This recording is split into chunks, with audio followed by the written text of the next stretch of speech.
اهلا وسهلا بكم. معكم نجوى عبد العزيز الصحفيه. الواقعه بتاعت البلوجر هدير عاطف اللي هي بلوجر الازياء على مواقع التواصل الاجتماعي. النهارده تم حبسها وحبس 2 معاها، وصدر قرار من جهات التحقيق بحبسهم ال3 وهم هدير عاطف، هاجر فاروق، تامر عادل. كمان الداخلية ألقت القبض على المتهم الرابع، وقالت إنه ده متهم في شبكة نصب عبر السوشيال ميديا. تعالى أقول لكم القصة كاملة بقى بعد ما اتحبسوا وتحقق معهم. القصة كاملة إن المتهمة الأولى اللي أنكرت إن هي ما تعرفش حاجة عن نشاط طليقها، ادعت إنه طليقها، لكن في التحقيقات ظهر إنه جوزها، هو جوزها. وكمان ادعوا أو والدتها قالت إن هو في ناس بلطجية دخلوا وخدوا الحاجات ومش عارف إيه وإيه، ولا كانوا بلطجية ولا أي حاجة. دي تنفيذ لقرار النيابة. تم ضبط المتهمين وجابوا 2 وكانت في بيت والدتها أو في بيتها. المهم ان هي اتقبض عليها عادي وباذن من النيابه، ولا كان في اقتحامات ولا اي حاجه خالص. المهم ما علينا، هي قالت انه طليقها وكلهم قالوا انه طليقها، واتضح انه جوزها. فاكرين الادمن اللي بتاع صفحه المتهم بلال محمود اللي هو قالت انه طليقها، لما طلع وهدد بالانتحار بعد شويه ظهر الادمن وسود الصفحه وقال سلام مع السلامه يا صاحبي، وان هو بلال في ذمه الله. ولا طلع في ذمه الله ولا اي حاجه، واتقبض عليه في الطلبيه بالجيزه. المهم ان المجموعه ديت كونت فيما بينهم اوهموا الناس بامتلاكهم 4 شركات في مجال الاستثمار العقاري، في مجال السيارات، في مجال تداول الاوراق الماليه في البورصه، او استثمارها في مجال التداول او الاوراق الماليه. لموا من الناس فلوس كتير واوهموهم بوجود ارباح. بعد كده امتنعوا مطلوهم في الارباح وامتنعوا عن رد المبالغ للناس.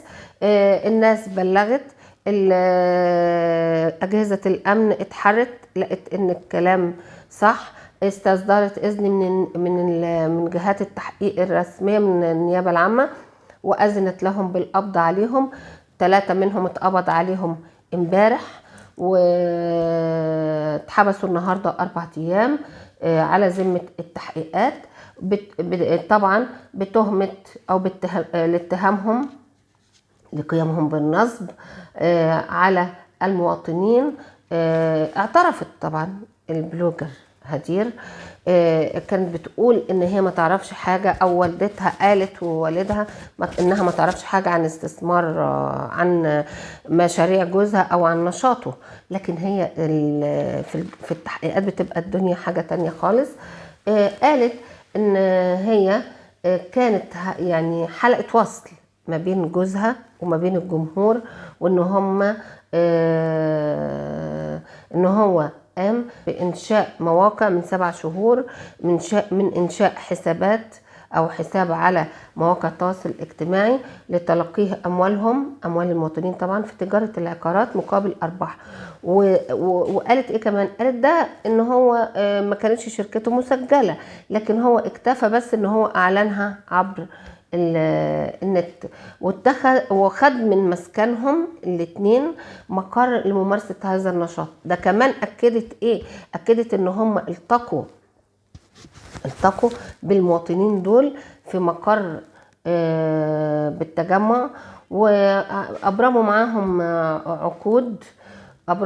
عقود، وهي كانت حلقة الوصل ما بينه وما بين العملاء. وأوضحت ان تفاصيل مزاولتهم هذا النشاط، وان هي يعني أبرموا عقود بتقول ان هم خدوا فلوس من الناس ديت نظير أرباح أو كده، أو لاستثمارها في المجالات اللي تم ذكرها مقابل أرباح دون أن تكون شركة مسجلة لذلك. ده كلام اللي أقرته البلوجر هدير. وكمان طبعا هم حاولوا يعني اوهموهم باستثمارها، وامتنعوا عن مطلوبهم الاول، وامتنعوا بعد كده عن ردها، وانشأوا واداروا واستخدموا مواقع حسابات خاصة على شبكة الانترنت بهدف ارتكاب وتسهيل ارتكابهم هذه الجرائم بزعم تداول الأوراق وتداول أموال المجني عليهم مقابل أرباح وهمية، وإن هم رفضوا رد الأموال، ورفضوا يدوهم كمان، يعني رفضوا رد الأموال لما الناس اشتكت إن هم مطلوهم. فالناس طبعا الجهة الوحيدة اللي كل الدنيا وكلنا بنلجأ ليها بعد الله سبحانه وتعالى طبعا أجهزة الأمن، عشان بنقول لهم والله احنا أخطأنا في كده فالحقونا بقى. يعني الناس راحت لهم قالت لهم احنا أخطأنا ان احنا ادينا أموالنا للناس دي فمطلونا فامتنعوا فجاي الحقونا. ما قلنا يا جماعة توظيف الأموال ده نسوه خالص خالص. محدش هيستثمر لكم أموال، ومحدش يا تدخلوا شراكة تقريبا، يعني أنا ماليش في المجالات دي خالص، شراكة مع حد، يا إما عندكم البنوك، ما بنوك الدولة هي موجودة يعني أنا ما أعرفش استثمروها زي ما تستثمروها في بنوك الدولة يا جماعة. أنا مش محررة اقتصادية، ولكن أنا حوتسجية يعني. لكن الأشخاص ابعدوا عنهم. ده كل مرة الناس اللهم احفظنا الطب قدام الناس، ويرجع الناس تلف على بعضها تاني، حلزونة. ايه يا اخوانا، بلاش ندي للاشخاص عشان ما نرهقش نفسنا ونتعب وندور ونرهق الامن معنا ونرهق جهات التحقيق على ايه. اشكركم. كان معكم نجوى عبد العزيز الصحفية من قناة دفتر احوال. شكرا.